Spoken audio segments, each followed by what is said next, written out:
నమస్తే, welcome to 99 TV. Ajit Doval మన national security advisor, జాతీయ భద్రతా సలహాదారు పుతిన్ని కలవబోతున్నారు. పుతిన్ ఎవరు? ఒకప్పుడు కేజీబీ చీఫ్, రష్యాకి తిరుగులేని అధినేత. ఇద్దరు కూడా సీక్రెట్ ఆపరేషన్స్లో మాస్టర్స్. ఈ మాస్టర్స్ ఇద్దరు కలిసి ఒక మైండ్ బ్లోయింగ్ డెసిషన్ తీసుకోబోతున్నారు. ఆ సీక్రెట్ ఏంటనేది ఇప్పుడే రివీల్ చేయరు. బట్ వీళ్ళిద్దరూ కలవబోతున్నారు అనేది పాకిస్తాన్కి వెన్నులో వణుకు ఇంకెక్కడి నుంచో కూడా పోయిస్తుంది. సో ఇది చాలా ఓపెన్ మీటింగే, బట్ సీక్రెట్స్ చాలా ఉంటాయి. అసలు మీటింగ్ పర్పస్ ఏంటి, ఎవరు ఆర్గనైజ్ చేస్తున్నారు, ఎవరెవరు వస్తున్నారు, ఒకసారి చూద్దాం. ఇన్ఫ్యాక్ట్ ఫస్ట్ అడగబోయేది ఏంటంటే, బ్రాడర్గా బయటకు కనిపించేది మనకి ఇంకా డెలివరీ చేయాల్సిన ఎయిర్ డిఫెన్స్ సిస్టమ్స్ S-400 అవి ఉన్నాయి. దాని గురించి ఆయన మాస్కో విజిట్ పర్పసే అది, రష్యా విజిట్ పర్పసే అది అనేది పైకి కనిపించే కారణం. మనకి ఆయన is expected to visit Moscow next week to push for the accelerated delivery of remaining S-400 air defence systems which are currently scheduled for completion by 2026. వచ్చే ఏడాదికి మనకి ఆ షెడ్యూల్ పూర్తవ్వాలి, మనకి అందజేయాలి అవి. ఆయన అటెండ్ అవుతుంది అంటే 13th international meeting of high representatives for security issues. అంతర్జాతీయంగా ఎదురవుతున్న సెక్యూరిటీ భద్రతా సవాళ్ళకి సంబంధించిన ఒక ఇంటర్నేషనల్ మీటింగ్, అది అంతర్జాతీయ సమావేశం 27th నుంచి 29th మే వరకు నడుస్తుంది. The event will be chaired by Russian security council secretary Sergei Shoigu. Russian security council secretary Sergei Shoigu ఆధ్వర్యంలో జరిగే దాంట్లో Ajit Doval will hold bilateral meetings with Russian officials. ద్వైపాక్షికంగా చర్చల్లో ఆయన జరుపుతారు, ఇంక్లూడింగ్ షోయిగుతో కూడా మాట్లాడతారు, to discuss not just defence deliveries but also broader security cooperation. ఇది కీలకం. విస్తృతంగా భద్రతాపరమైన సహకారం అందించుకోవడానికి పరస్పరం రష్యా అండ్ భారత్ చాలా కీలకం. ఇప్పుడు ఈ ఇద్దరి సమావేశం ఎవరిద్దరి వెన్నులో వణుకు పుట్టిస్తుందంటే చైనా, జీపింగ్. ఇటేమో ఈ పాకిస్తాన్ అనే ఒక క్రికెట్ స్టేట్ ఉంది కదా, ఒక రోగ్ స్టేట్.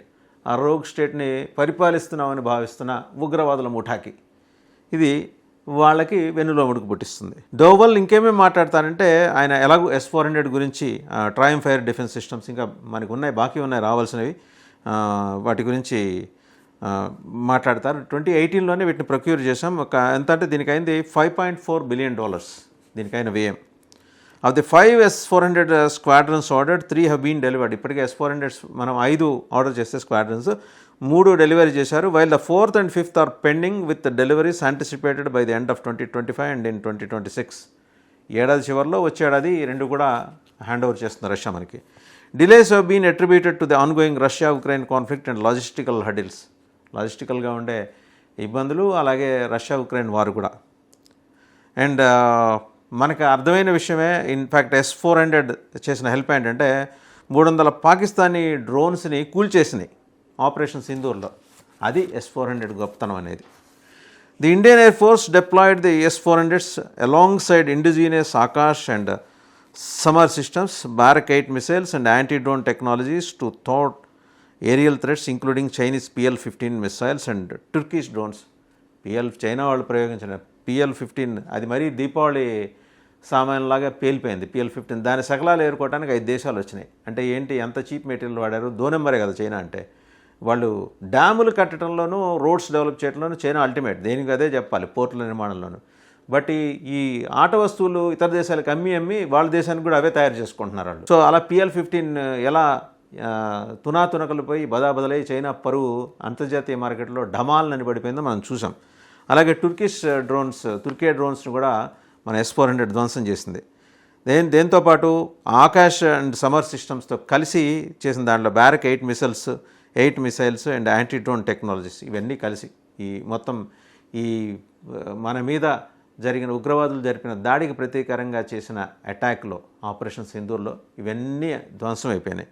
S-400 డెవలప్ చేసిందంటే రష్యాకి చెందిన అల్మజ్ అంటే it is record as one of the most advanced long range air defence systems globally. ఇప్పటివరకు S-400 ప్రపంచవ్యాప్తంగా ఒక long range air defence system అంటూ ఏమైనా గుర్తింపు ఉంటే దానికే ఉంది. And S-400 is capable of engaging targets at distances up to 400 kilometers and altitudes up to 30 kilometers. 30 కిలోమీటర్ల ఎత్తులో 400 కిలోమీటర్ల దూరంలో ఉన్న టార్గెట్స్ని కూడా S-400 ఛేదించగలదు. And making it effective against aircraft, UAVs, cruise and ballistic missiles, even stealth platforms. S-400 ఘనత ఇది మిగిలినవి. Dowell's visit is expected to reinforce India's commitment to its defense partnership with Russia. ఇది ఎలాగో ఆయన స్పష్టంగా చెప్తారు. రష్యాతోటి వ్యూహాత్మక రక్షణ సహకారం విషయంలో మేము కట్టుబడి ఉన్నాం, భారత్ కట్టుబడిందనే విషయాన్ని దోవల్ పుతిన్తో నేరుగా జరిగిపోయే సమావేశంలో వాళ్ళ సెక్యూరిటీ సెక్రటరీతో పాటు in fact Russian security council secretary Sergei షోయిగుతో పాటు ఆయన పుతిన్ని కూడా కలిసే అవకాశం ఉంది. సో అది వాళ్ళిద్దరి మధ్య జరిగే సంభాషణ. ఇక కీలకంగా ఉండే అంశాలు ఏమేంటంటే ఆయన మనం ఇందాకే మాట్లాడుకున్నట్టు ఆపరేషన్ సింధూర్ తర్వాత వాస్తవంగా ప్రధానమంత్రి మోడీ రష్యా 80వ విక్టరీ డే పెరేడ్కి హాజరవ్వాలి ఎప్పుడు మే 9న. బట్ ఆయన క్యాన్సిల్ చేసుకున్నారు. Defence minister Rajnath Singh was selected to fill in for him. However Singh also had to cancel his visit to Russia eventually. ఆయన కూడా రాజ్నాథ్ సింగ్ కూడా వెళ్ళలేకపోయారు. So NSS meeting is already scheduled and New Delhi is now expecting a strong political understanding from Moscow in line with India-Russia strong strategic partnership in countering Pakistan-based terror network. ఇదండి అసలు మొత్తం Pakistan based ఉగ్ర network ఉంది కదా, పాకిస్తాన్లో నివసిస్తున్న ఉగ్రవాద మూకల సమూహాన్ని మొత్తం సమూలంగా తుడిచిపెట్టేయడానికి రష్యా భారతదేశం ఒక వ్యూహాత్మక ఒప్పందానికి రాబోతున్నాయి. ఇది bottom line of the story ఏంటంటే వాళ్ళు చేసుకోబోయే ఒప్పందం ఇది. S-400s అలాగూ వస్తాయి, షెడ్యూల్ ప్రకారం వాళ్ళు ఇస్తారు, మనం తీసుకుంటాం. Russia has been among India's closest counter terror partners and an all weather ally for decades. దశాబ్దాల తరబడి రష్యాతోటి మన అనుబంధం, స్నేహం, మైత్రి కొనసాగుతుంది. The visit assumes even greater significance against the backdrop of Indian air strikes on Pakistan terror launch pads and the role played by BrahMos missiles and India Russia joint venture and the S-400 air defence system. BrahMos తయారు చేసింది both Bharat and Russia. Brahmaputra నుంచి బ్రహ్మ తీసుకున్నారు and Russia నుంచి MOS మాస్ అది తీసుకున్నారు. అక్కడ ప్రవహించే ఒక నది. Russian made S-400 defence system along with India's Akash Teer defence system proved pivotal for India as they mitigated drone and missiles attacks from Pakistan on Indian civil and military locations earlier this month. తెలిసిందే మనకి ఎలా ఆకాష్ తీర్ చుక్కలు చూపించి ఒడుకు పుట్టించి పాకిస్తాన్కి మొత్తం వాళ్ళ డ్రోన్లన్నీ కూల్చి పారేసింది అనేది మనం స్వయంగా చూసాం. And we have provided evidence also whereas Pakistan has failed. వాళ్ళైతే మనం కూల్చేసాం 5 రాఫెల్స్ కూల్చేసాం, ఇంతవరకు ఒక్కటి లేదు వాళ్ళ దగ్గర నుంచి. వాళ్ళ ఎయిర్ బేసే ఎగిరిపోయింది, నూర్ఖాన్ ఎయిర్ బేసే. వాళ్ళకి మొత్తం జరిగిన నష్టం $3.3 బిలియన్. మనం అది ఇంకో వీడియోలో చెప్పుకున్నాం కూడా. ఇండియా రష్యా అగేన్స్ట్ టెర్రర్ ఇదే అండి కీలకమైన ఎజెండా కాబోతోంది. ఈరోజు అజిత్ దోవల్ గారు నేరుగా రష్యా ప్రెసిడెంట్ని కూడా కలుస్తారు. కలిసిన తర్వాత టెర్రర్ మీద, ఉగ్రవాదం మీద గట్టిగా మనం పోరాటం చేయాలనేది ఒక సంకల్పం అయితే తీసుకుంటారు. And both leaders emphasised the relations between Russia and India are not affected by external influence and would continue to develop dynamically. అది చాలా స్పష్టంగా చెప్తున్నారు. వాళ్ళిద్దరూ కూడా అంటే ఆయన భద్రతా సలహాదారు అయినప్పటికీ ఆల్మోస్ట్ ఆయన వెళ్ళారంటే ప్రధానమంత్రి నరేంద్ర మోడీ, హోంమంత్రి అమిత్ షా, రక్షణ మంత్రి రాజ్నాథ్ సింగ్ ముగ్గురు కలిసి వెళ్తే ఎంత ఇంపాక్ట్ ఉంటుందో ఒక్క అజిత్ దోవల్ గారు వెళ్తే అంత ఇంపాక్ట్ ఉంటుంది. 80 ఏళ్ల యువకుడు ఆయన ఎలా హ్యాండిల్ చేయబోతున్నాడు మొత్తం అంతర్జాతీయంగా భారత్ రక్షణ వ్యవహారాన్ని అనేది మనం చూడొచ్చు ఈ నెలాఖరులో ఆయన రష్యా విజిట్ సందర్భంగా. ఎనీహౌ మంచి వార్తతోటి ఆయన భారత్ తిరిగి వస్తారు అజిత్ దోవల్.